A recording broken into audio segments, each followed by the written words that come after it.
The Psychology of Success and Failure in the U.S. Welcome to English with Billy, where we explore the ideas and behaviors that make us who we are while practicing English listening.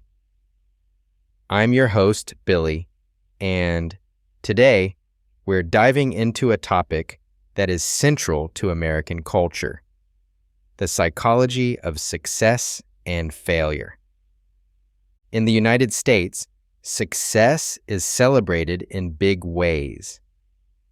People admire self-made millionaires, Olympic athletes, and famous entrepreneurs. But what happens when someone fails? How does American society view failure? And what impact does this have on people's lives and mental health? In this episode, we'll explore why success is so important in the U.S., how failure is treated, and what psychological theories can tell us about these experiences. We'll also learn some new vocabulary to expand your understanding of these concepts. To understand why success is such a big deal in the U.S., we need to look at the country's history. America was built on the idea that anyone can achieve great things if they work hard enough. This belief is often called the American dream.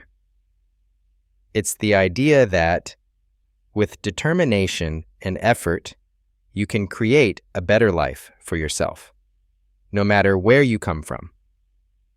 Because of this, people in the U.S. are often encouraged to be ambitious. They're taught to set high goals and push themselves to achieve them. You'll hear stories of people who started with nothing and became very successful, like Oprah Winfrey, who grew up in poverty but became a media mogul. These stories inspire others to believe that they, too, can achieve anything. But here's where it gets tricky. In the U.S., success is often measured in terms of money, status, or achievements. If you're a top student, a successful business owner, or a well-known artist, people admire you. But if you don't achieve these things, you might feel like you've failed.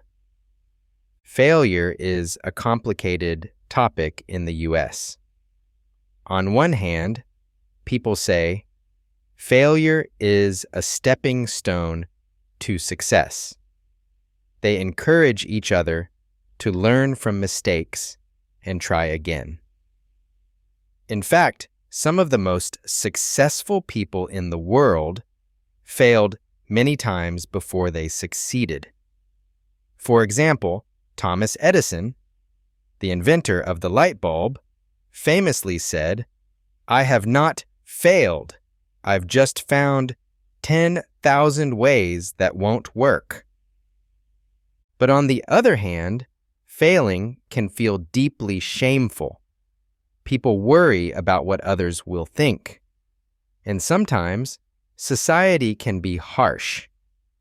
If you lose your job or a business you started doesn't work out, people might judge you or consider you less capable.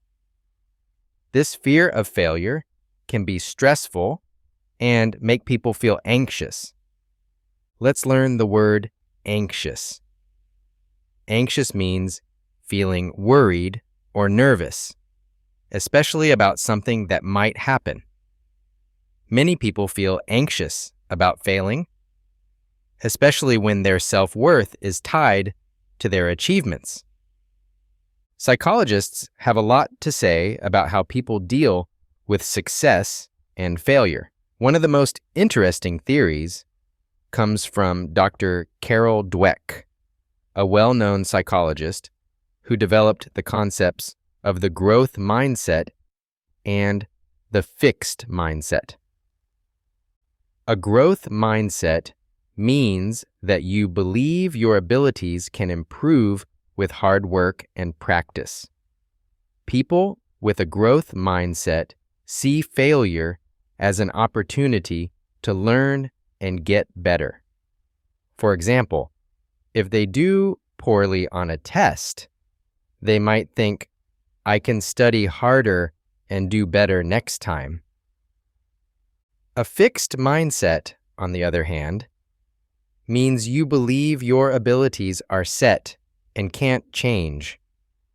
People with a fixed mindset see failure as a sign that they're not good enough. If they do poorly on a test, they might think, I'm just not smart, and I never will be. In the U.S., schools and workplaces are starting to promote the idea of the growth mindset. The goal is to encourage people to keep learning and improving even when things get tough. But it's not always easy. The pressure to succeed can make it hard for people to stay positive when they fail. Another important concept in American culture is resilience. Resilience means the ability to recover from setbacks, challenges, or failures. People admire those who are resilient, who can face failure and come back even stronger. It's about having the strength to keep going even when things don't go as planned. Grit is a similar idea. It's a word used to describe someone who is determined and doesn't give up, even when things are difficult. Angela Duckworth, a psychologist who studies grit, found that people who are successful often have more grit than those who give up easily.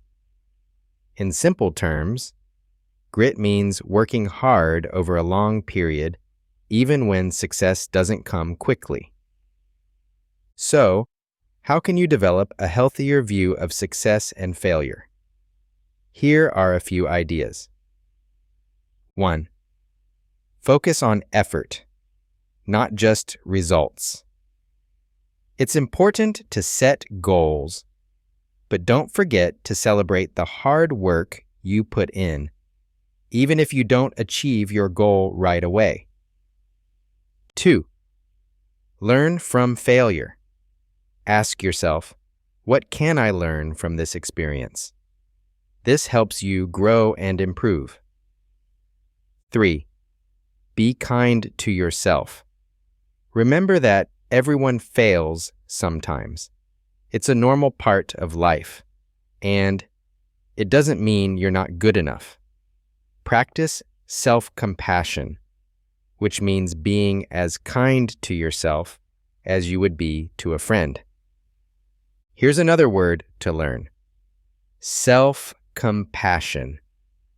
Self-compassion means treating yourself with kindness and understanding when you make mistakes or experience difficulties.